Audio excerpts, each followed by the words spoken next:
Uncover the chilling tale that has echoed through the quarters of time and still haunts the pages of history. Join us on an eerie journey into the heart of Tennessee as we delve deep into the mysterious legend of the Bell Witch. Tonight on Newsworthy, 2 words and 2 question marks.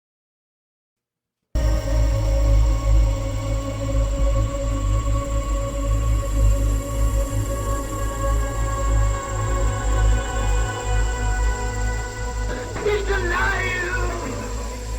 Have you checked the children? Get out!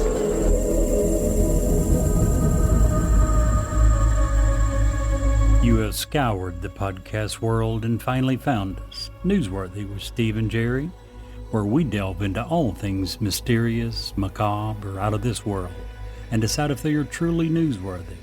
2 words and 2 question marks.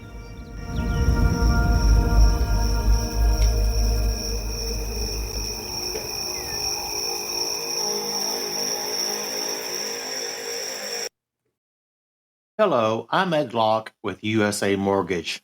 Tax season is upon us. Did you know that 47% of Americans are planning to use their tax refunds for everyday expenses, home improvements, and vacations? What if you used your tax refund for a new home instead?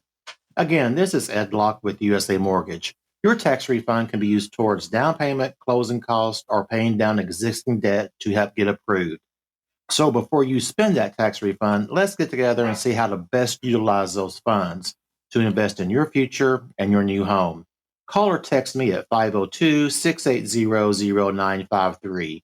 Again, that's 502-680-0953. NMLS ID 448-9008, Das Acquisitions, LLC, doing business as USA Mortgage, NMLS ID 227262. This is not a commitment to lend. Additional terms and conditions apply. USA Mortgage is an equal housing lender. Hello, Mr. Jerry. Hello, Steve. How you Welcome doing? to Wednesday night. Yes, it is. Once again, Yeah, I'm excited. Hey, absolutely. I would typically, this is where I would typically make some weird, funny story up as to why Brett's not with us. Yeah. You know, Hair braiding and zoo trips and other things come to mind. cheap circuses. There you go.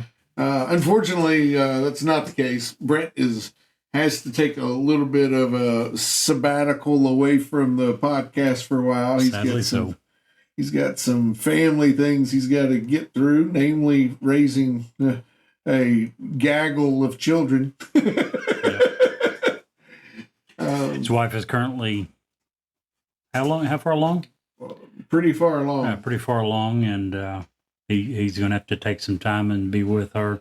Anytime you've got several little ones under the age of 5, it's not an easy job. It's just not. So hats off to the both of them. Thank you truly for loaning him to us for as long as you did, and we certainly understand you saying that you can't keep doing it right now. We absolutely understand. Thank you for doing it as long as you did. Yeah. So we do plan on, as the police drive past, we do plan on filling Brett's spot. And his spot's always going to be open to him whenever he wants to come back and has that ability. But we do hope to fill that spot with a rotating guest. Until he does make it back. Till he does make it back. Until then, we're going to try to give you the best content we can possibly give you. And as per usual, we continue to grow the podcast. Got some awesome pre-approval news. I'm stoked by that. I can't wait to make that official. So hopefully we'll have that by the end of the month and we can announce that. It won't be long till we know one way or the other. Yeah, so pretty stoked by that.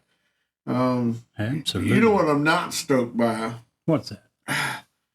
Robin really, she's really, with the cancer and everything, she's been really keen on my health, and she had to put her foot down the other day. Really? Yeah. Yeah. She said it was either her or Sweets. Man, Her or Sweets? Yeah. Choice was a piece of cake.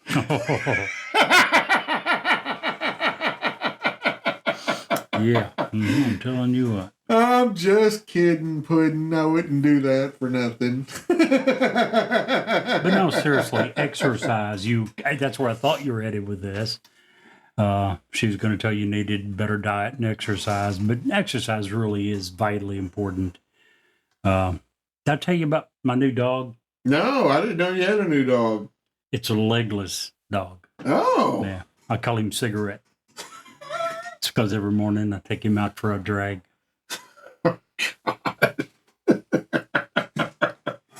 That's terrible. Exercise is very important. I'm going to tell telling you, it's almost like Brett's here. You had a whole week, and that's what you come up with. That's a good one. Right there. That's a good one. Anytime you have to say that's a good one, it means it's not I a like good that. one. It means it went over your head. You didn't get it. That's what it means. Wow. Took him out for a drag. Jerry. Oh, A I week? can't believe you're so negative. You remind me of my wife. Really? You really do. Just the other day, I remember the car seat. I remember the stroller. I remember the diaper bag.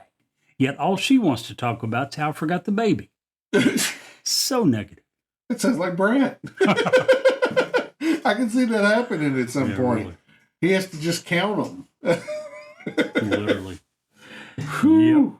Man, I Hats off hats off to to anyone that can do that. I am at the exact end of the other end of that spectrum, and literally have got a countdown to when Jaden graduates and moves on to his life. You know what Love would the be boy. so- Glad he's here. You know what would be so very, very funny, What? ironic, and sad What? was if Robin told you next week she's pregnant. Yeah, no, that wouldn't happen. I'm just saying, miracles have happened. There before. would be some serious conversations that would have to happen if that were the With case. doctors and other people. I With get attorneys it. I get it. and doctors. I get it. I'm just saying, stranger. What's the name of? There's a show on Netflix, and I've not watched it. I've seen the teaser. The woman is in a subway. She faints. She wakes up in the hospital room with her friend beside her, and the doctor's telling her they figured it out. She's pregnant. And she's saying, no, I'm not. I'm a virgin. I have no idea. You've not even saw the teaser? I don't watch TV, so no. It's on Netflix. I'll have to look that up. The problem is TV is so negative. TV is full of politics and This is a Netflix show, I think. well, It's on Netflix, I know. Bleh. Anyway, that's all crazy. Crazy. I don't even I'm think just about saying that. it could happen. No, it No, I'm can't. just saying. Like it legitimately can't happen. And if it does, I'm suing a doctor. I'm just saying. I know what you mean. So tonight we are covering. We like to do good ghost stories. A few weeks ago, we did the Puna Poltergeist, a very well documented case. Tonight we are also covering another ghost story that is well documented. That is has multiple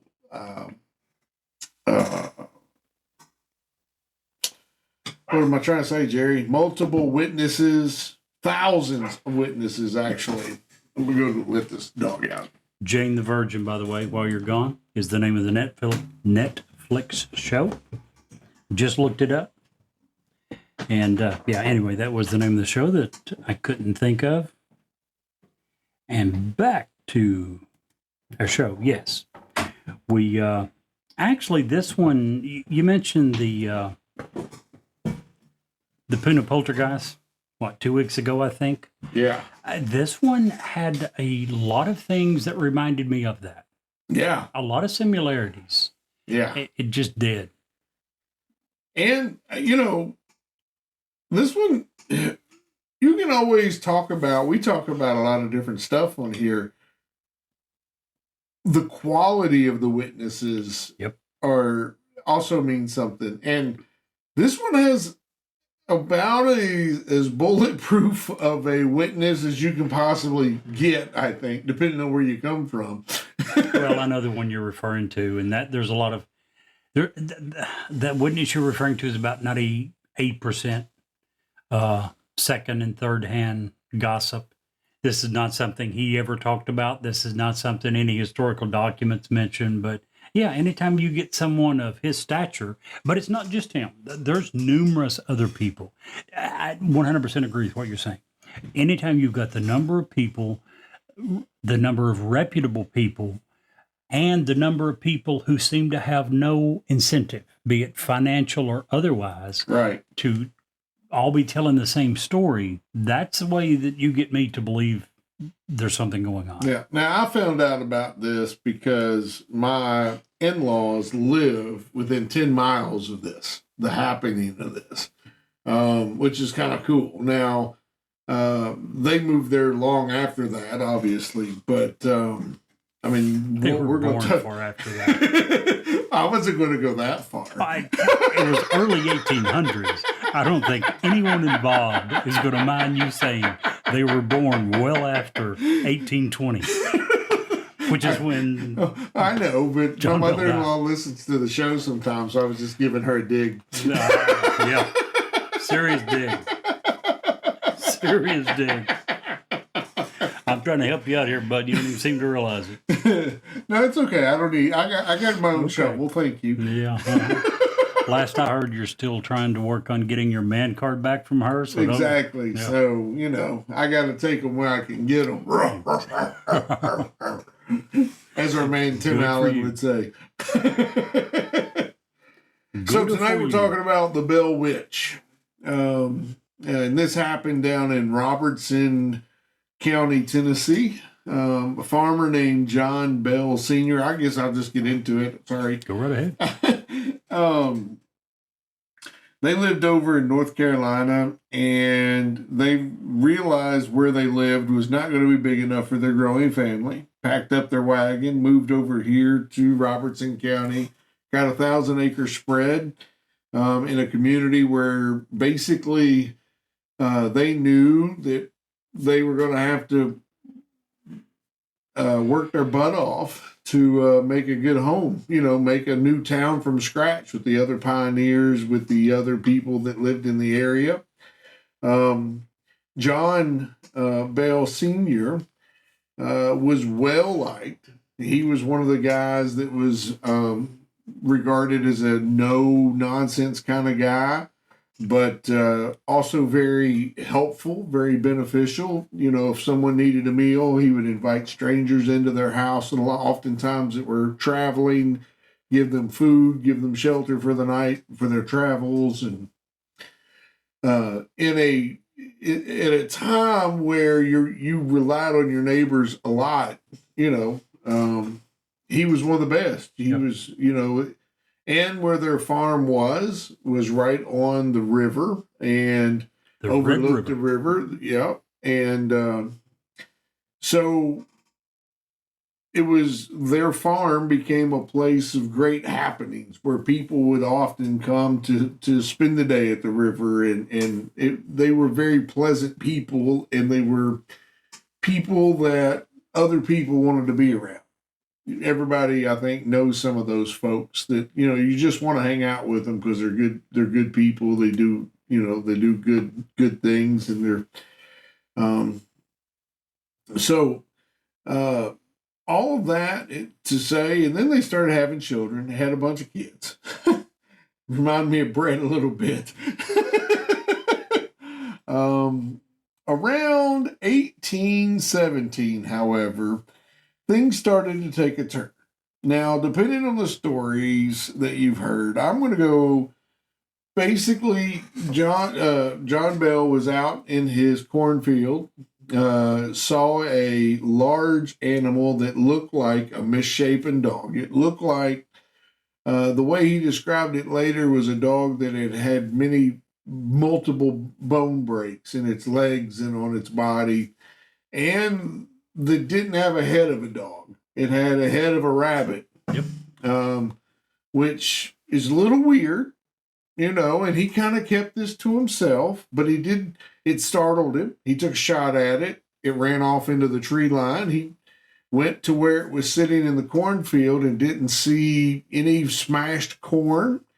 He didn't see any tracks, no footprints to or away after he took the shot. He thought that was a little weird, but he didn't think a whole lot of it. But what he didn't realize was that was the beginning of the end for John Bell Sr. Now, the activity that starts here starts to get a little, what's the word I'm looking for? Intense in some respects. So if you do have small children listening, they get scared early or easily, you may want to turn the volume down for a little while, because business is about to pick up in the Bell household. So after the rabbit incident, the dog rabbit incident, John Bell's son Drew also saw an apparition of sorts, what looked to be a large black bird perched outside their home. When he took a shot at it, it just kind of vaporized into nothingness, just dematerialized, which was kind of crazy. The daughter, Betsy, had observed a girl in a green dress swinging from a limb of an oak tree. Dean, which was a person... a slave. Yeah, that was a slave of the Bell family, had reported being followed home by a large black dog on some of the evenings when he visited his wife. But that was all outdoors at this point. It wasn't very long after that while in the house, they started hearing knocking on the outer walls. And it was just a regular knock. Very light, very like someone was knocking on the door. And when they would get up to go to the front door, the knocking would start on the back door. So they would go to the back door, and then it would be on the outside of the left side of the home. And they would go around the house, and it would be on the right side of the home. And it would stop when they would get out there, and there would be anybody there, no tracks, no signs. For weeks, this continued. John actually got to the point he was getting hardly any sleep because he would try to stay awake. He thought maybe someone in the community was playing tricks on him, and he just thought he would catch them. Never did catch them. Even cut down more of the trees away from their house so that they wouldn't be able to run back into the tree line as fast if he thought that was them. Never did catch them. Never a footprint, never a sign. And it was so weird. Yeah. It wasn't long after that, then the boys, back in these old cabin days, it was nothing for all the kids to sleep in one room. The boys slept on the bottom bunks, the oldest boys, and the youngest slept in the top. Well, the oldest boys were awakened one night because they thought they heard what sounded like rats chewing on the bedpost. And so they woke up and they got down, they got out of their bed, they looked.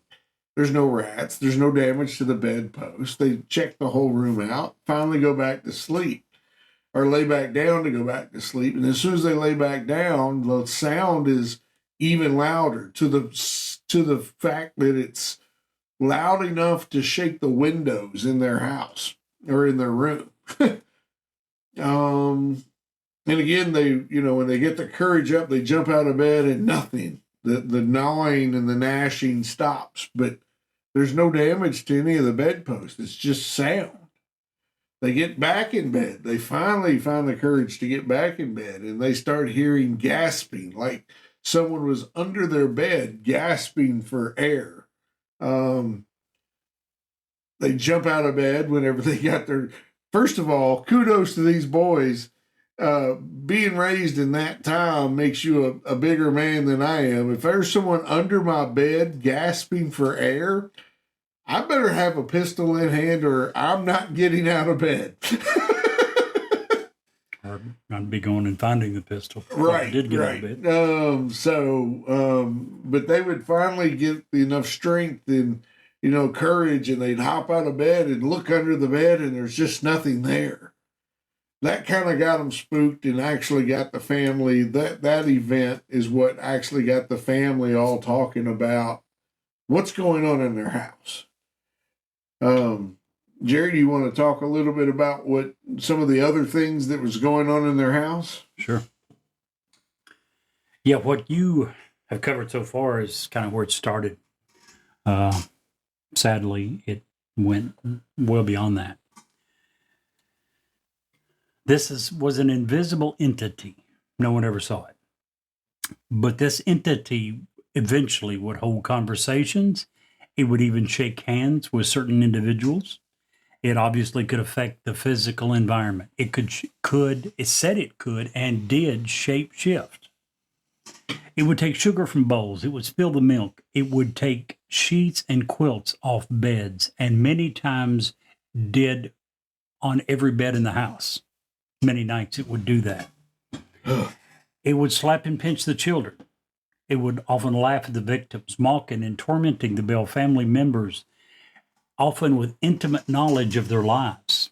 Isn't that crazy? Even real quickly, many people from hundreds of miles away began to come to visit to see what was going on. Yeah. It wasn't something that happened only when these people were at home, because if it was, it would be one of them, do we really want to believe this? The one thing that made people start questioning was John Bell in particular had went from this, stand-up citizen to someone who looked the part of someone who was traumatized.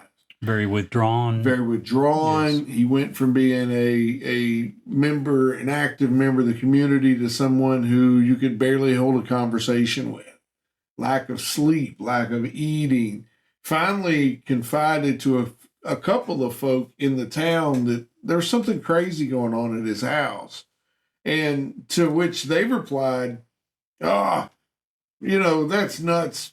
I'll come over and spend the night. We'll see what's going on. And that's how people started, this wasn't a thing they were trying to hide. John said, hey. Eventually he tried to hide it. Right. Eventually he was afraid. Keep in mind, this is not that far away from Salem witch trials and all that. Right. So originally he was afraid that people were going to think he or his family had done some evil thing and had invited this evil spirit into their house. Right. Like you said, he went to a couple of friends. They come over. They saw proof of it. They convinced him to go to, I think it was the Reverend Gunn, another close neighbor, friend of theirs, who came and witnessed it himself. And real quickly, it became to the point that, no, we don't need to hide it. It's out. Too many people know what's going on. And, it quickly got out of hand to the point, like we said, people would come from hundreds of miles away pretty quickly. And that's what you were alluding to earlier when you're talking about hundreds, probably thousands of people. It's not like they were keeping count. Right. But a ton of people saw and heard the things that this, poltergeist was doing. The son was keeping, no one knew this, but one of the sons was keeping meticulous notes. Not from the very beginning, but he quickly started. And, that's how it went from just the family to thousands of people got to experience this, because once people did get out, the Bells were pretty open about having people stay over. And people would start doing tests, like they would stay up while the Bells slept just to make sure the Bells weren't causing this or doing this to themselves. So they would be awake witnesses watching this happen to the Bell family, or it would happen as the Bells slept. So it wasn't them doing it. It didn't matter who was awake, who was asleep. It didn't matter who was in the room, who wasn't in the room. The same type things happened over and over and over with many different witnesses. Yeah. A book was written that it was entitled An Authenticated History, The Famous Bell Witch, A True Story. The author was Martin Van Buren Ingram. He published this in 1894. In the preface to the book, he says the following: the writer is aware of the fact that the average person of today eschews the belief in the existence of witches, ghosts, and apparitions as a relic of past superstition and as a subject for ridicule. Well, folks, 130 years later, I'm sure that that is even far more true now than it was then, and certainly is with me. I've said it many times before. I've never had a personal firsthand experience with anything similar to this. And not only have I not had any experience, neither has any family member that I've ever heard mention it. So I just wanted to state up front that I am highly skeptical of general claims such as this. And as he said in the preface of his book, the average person at the time was very skeptical as well. And that was in 1894. This started happening in 1817. Yeah. So 75 years after the fact. The reason, by the way, that the book was written 75 years later, Mr. Martin Van Bruin Ingram grew up a few miles away. He was friends with one of the younger sons. You mentioned about one of the children. Which one was it? Richard, I think. They kept detailed records. Yes. Years later, after the events were over, he had got together with his siblings and discussed what to do with all of this information that he had. And they decided, apparently some were for releasing it right then, some weren't. So in an agreement to keep everyone happy, they agreed that nothing would be done with any of this information as long as any of John Bell Sr.'s immediate family was still alive. Martin Van Bruin knew of these records, the diaries that had been kept. He had asked for them and was told at the time, no, you can't have them. Years later, many years later, Richard had passed away. Richard's son, his eldest son that had been given copies, reached out to the author and said, here's the deal. Here's why we told you no. The last of the immediate family has passed away. If you still want to do it, we're going to give you this material. They did, and the book was published. No one else has ever before or since written a book that had anything near the firsthand information that he did. Right. Go ahead. Sorry. I started to say he's also a pretty reputable guy. He was a local newspaper publisher. Go ahead. I was just going to talk some more about the witch, the spirit itself. Not only would it slap and bite the children, it was, by all accounts, a trickster poltergeist. It would talk in some ways to the family. It would, every time that the family would reach out or speak out to it, it would tell them something different, that it was this or it was that, or it was Hut Tut was a name that it liked to use for itself.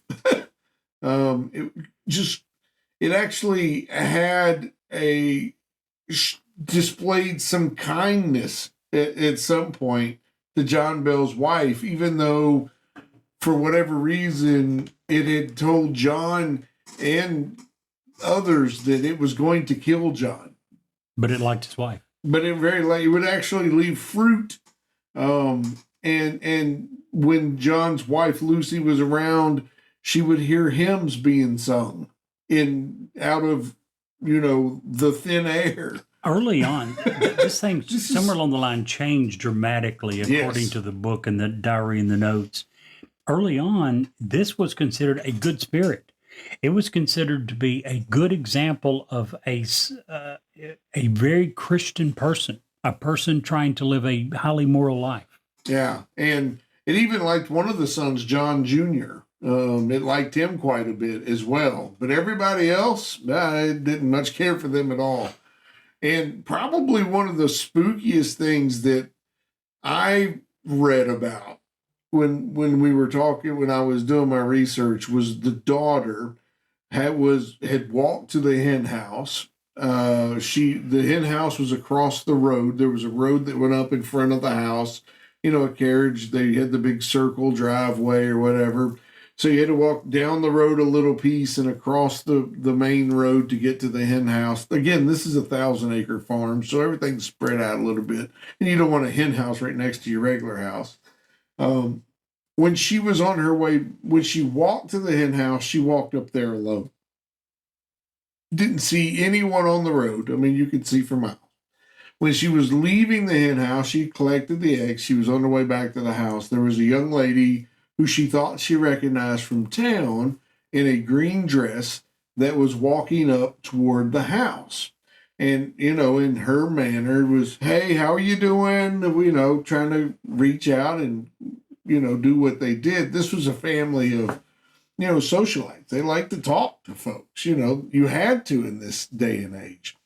And the lady in the green dress ignored her. And as she walked a little closer and got a little closer, again trying to talk, she couldn't talk. But the lady started, the closer she got, she started whoa, I knocked my headset off. She started, I'm a hand talker. She started combing her hands through her hair. And as the daughter got closer and closer, she realized that she wasn't combing the hair with her hands. She was literally pulling out the hair from her head. The daughter got close enough she could hear the hair being ripped from the scalp of this lady. And when she got very close, like between me and you, a few feet, the lady in green turned around and looked at her and let out a blood-curdling scream and ran off to the other side of the house. Well, the daughter runs into the house. She goes in and she grabs mom and points, and there's the girl in green over on the side of the house by some trees. And then she, for some reason, now has 3 small children with her, the girl in green, and those 3 small children are in white. And they climb, each of them climb into a tree, and they start swinging in the trees. And the trees are bending in ways that are not, look, I'm getting cold chills telling this story. The trees are bending in ways that are not natural. And they're singing. And the mother and the daughters are seeing this, and John comes in, and one of the sons come in, but they can't see the kids or the girl in green. All they do is see the tree swinging. And finally, all of them run outside, and everybody's gone, but the trees are still misshapen. And it was so bizarre and so weird. And just I can't imagine. I know what it's like to just accidentally pull your hair. I didn't until recently when I started letting my hair grow out. But to pull it out intentionally, can you imagine how bad that hurts? No. I can't. This was Betsy, right? Yes, the youngest daughter. Yes. Just John Sr. and the youngest daughter, Betsy, was the two it seemed to absolutely have it in for. Yeah, hated them. And maybe because it was known his youngest daughter was the baby of the family, she apparently was his favorite. And, didn't like either one of these at all. You haven't went into the name that it became called. Or I was leaving that for you, yeah. It eventually became called Kate and seemed to respond to it. Now, there's many different theories of where they might have come from. One of the most prevalent was the lady that he bought his farm from, or a part of his farm. He had bought his original huge tract of land from someone else. To round out his holdings, he had bought a small section of land from a Miss Kate Batts, B-A-T-T-S, a neighbor who had a reputation for being mean, contrary, different. She was a large woman, very strong woman. Her husband had been paralyzed in an accident, and she had to take care of everything. Mentally, physically, she ran the place. Which will make you, in that day and time, a very hard person. Yes, male or female. It's just going to do that. Yeah.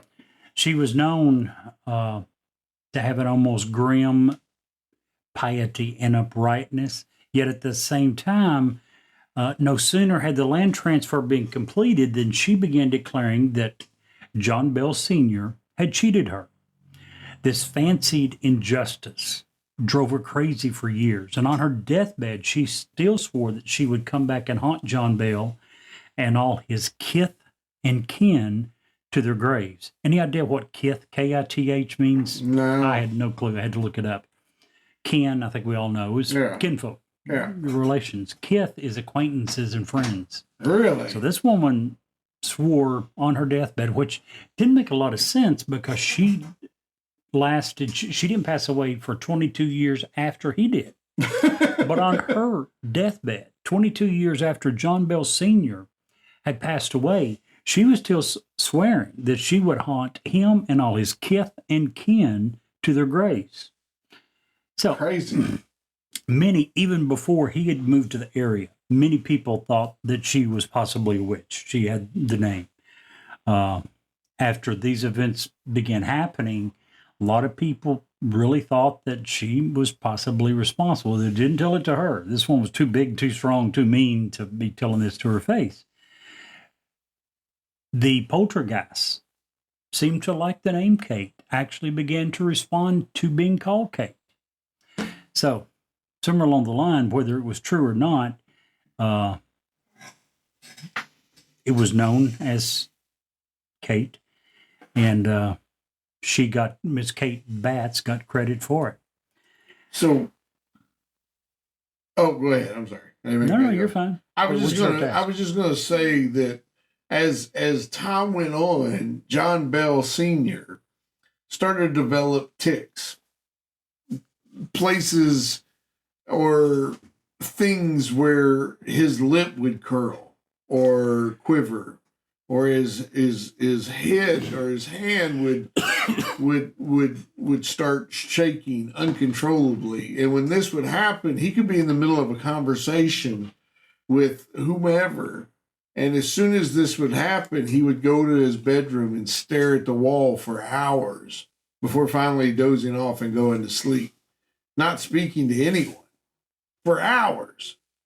Well, I read that he went basically for a couple of years where he got very little, if any, sleep.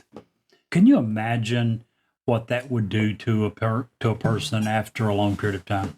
No. And when you did get a little bit of sleep, you'd be awoken by something that you was afraid for your own safety or that of your wife or children. Right. What a way to live.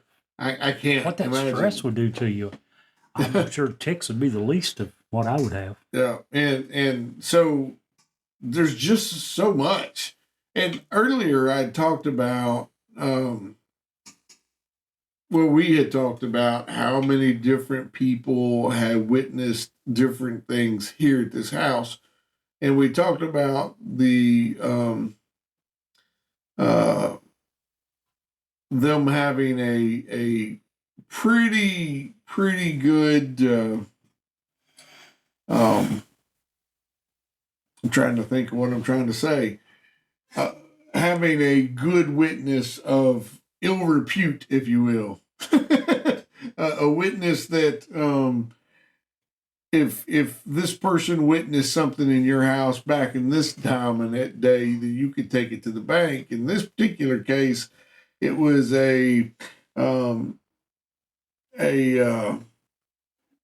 war veteran,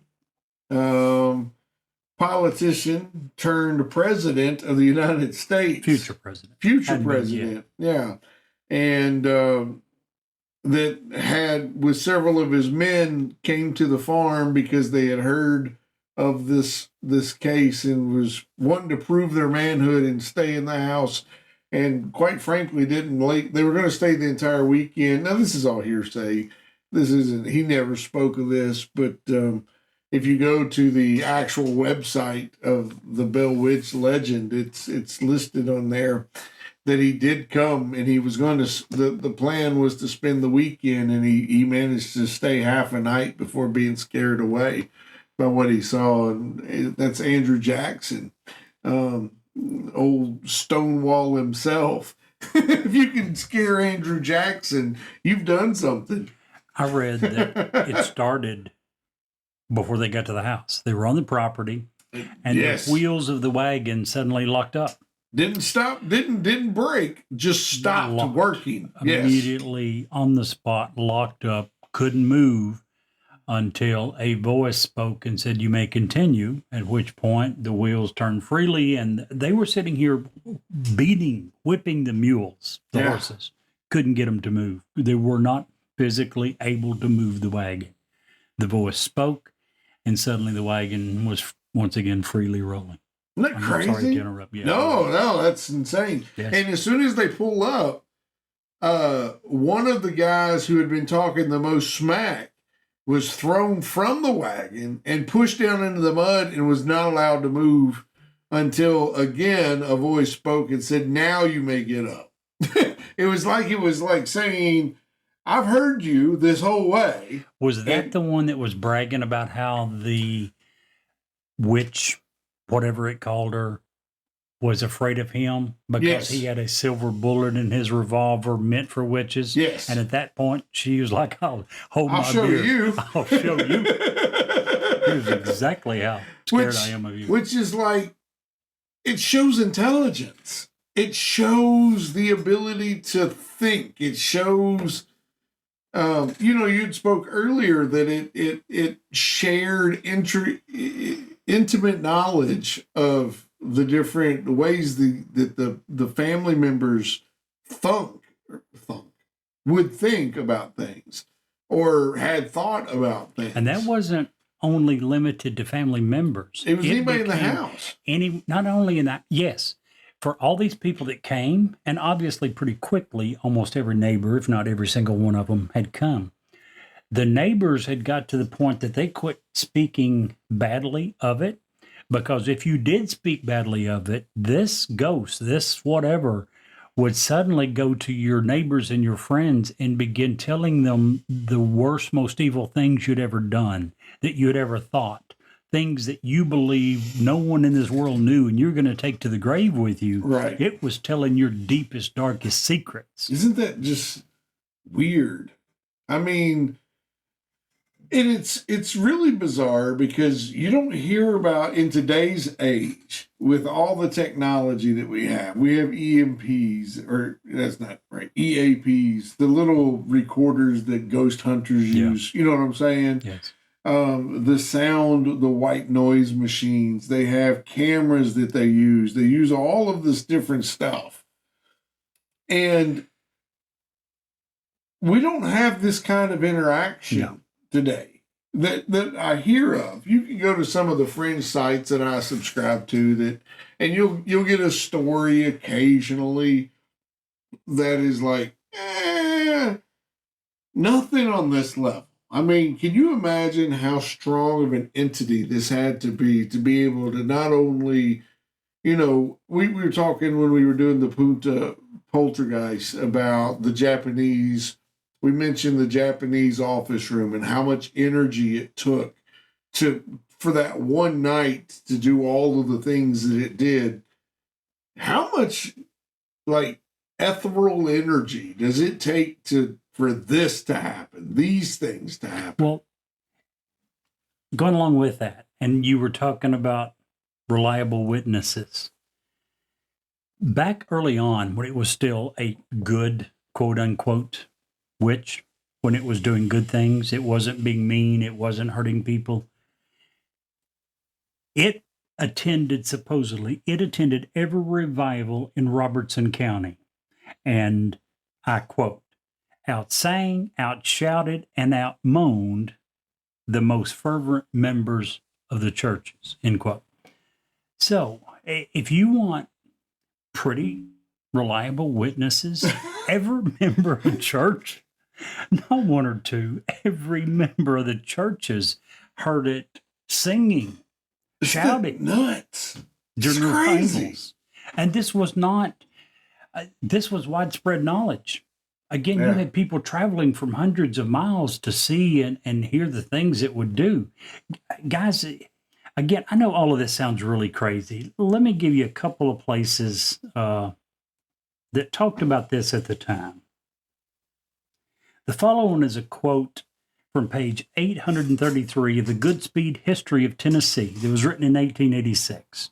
It says, a remarkable occurrence which attracted widespread interest was connected with the family of John Bell Sr., who settled near what is now Adams Station about 1804.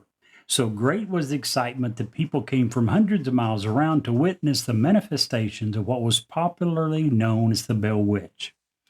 From the Guidebook of Tennessee, produced by the federal government's Work Project Administration, the WPA. They had a guidebook that was published in 1939.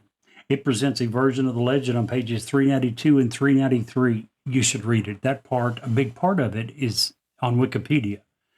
It goes into great detail of the origin, when they moved there, were some of the thoughts of the origins of the witch was, some of the things that it did. This is not something that was told in family legend to, a few dozen people.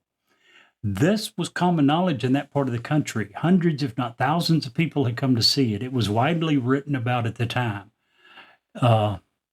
This reminds me a ton of the Puna poltergeist. There's a ton of evidence here for it. Well,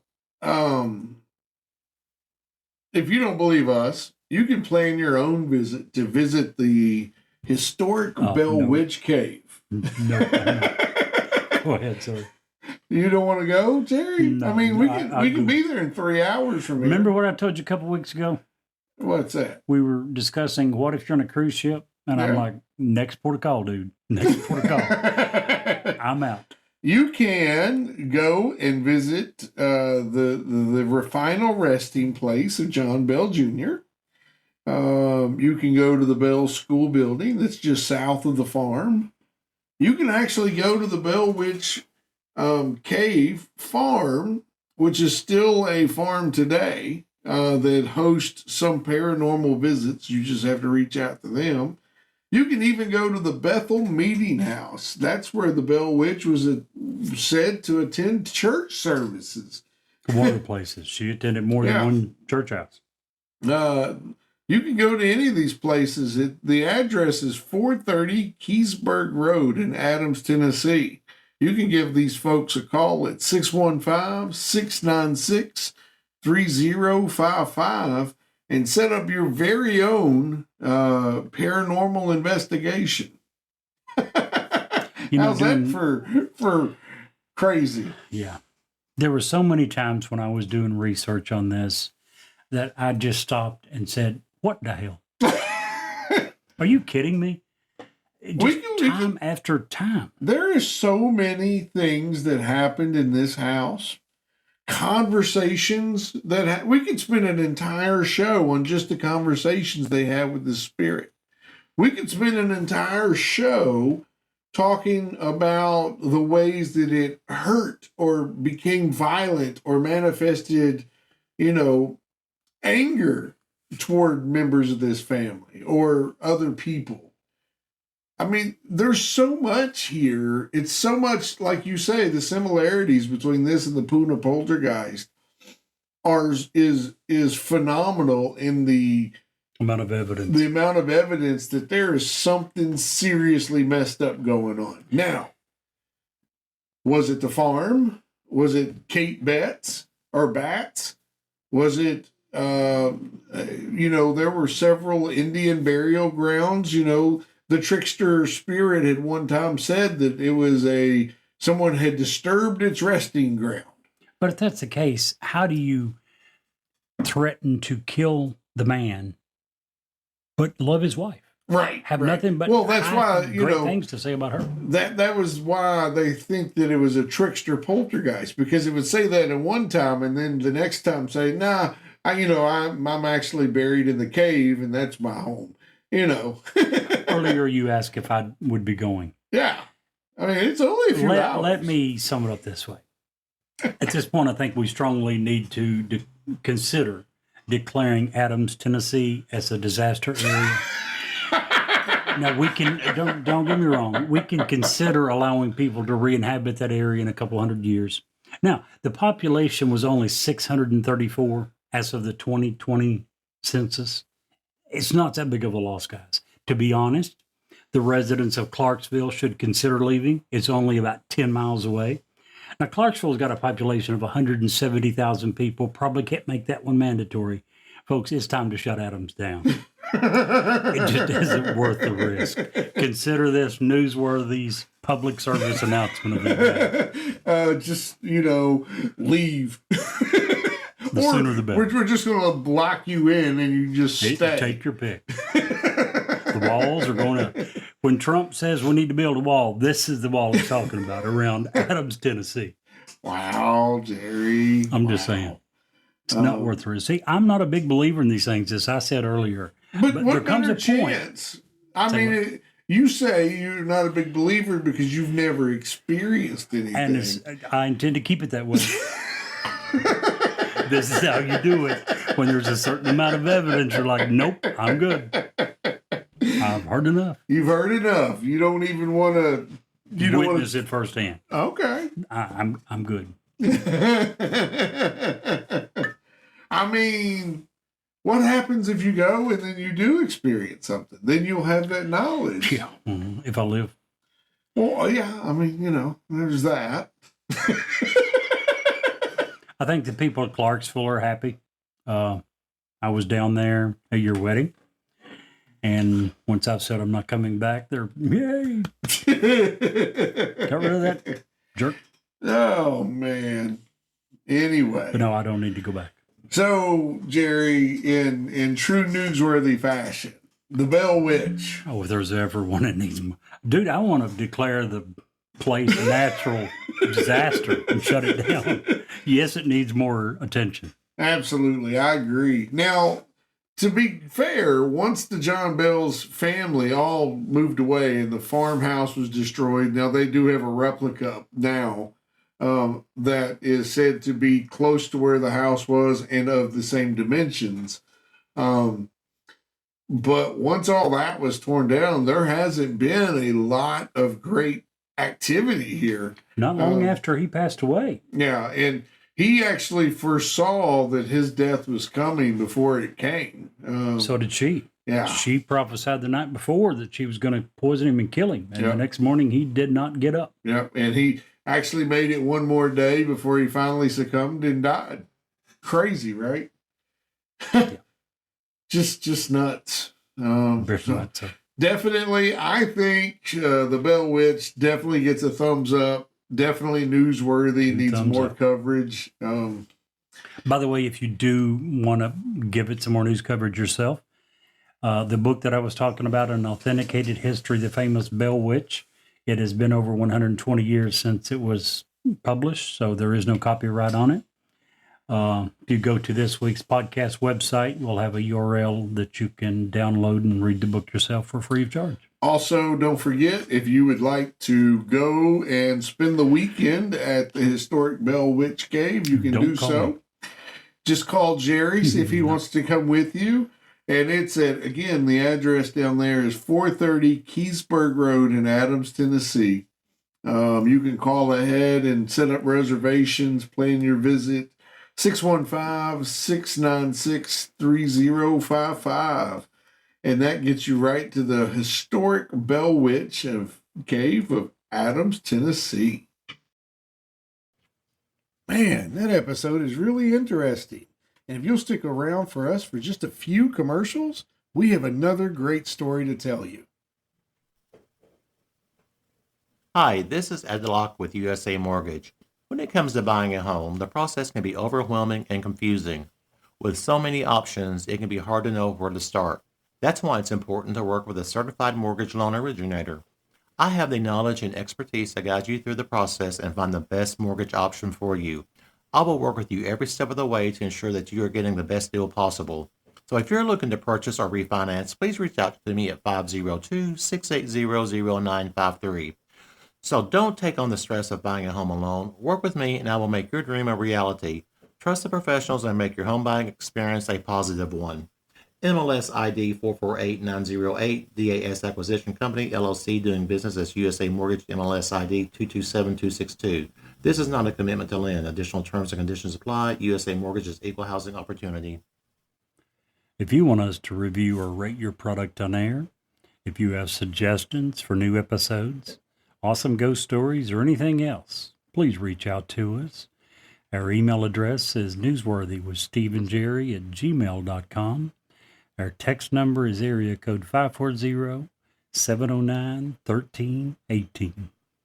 And now, back to the story.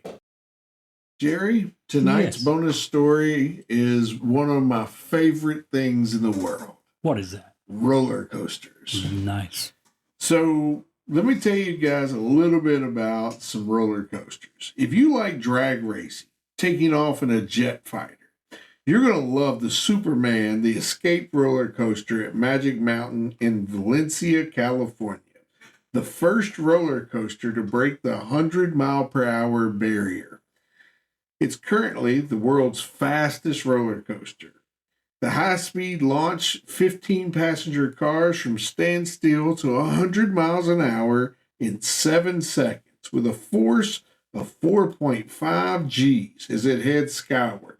At the top, which is 42 stories high, riders experience 6.5 full seconds of weightlessness and free fall backward for the return trip.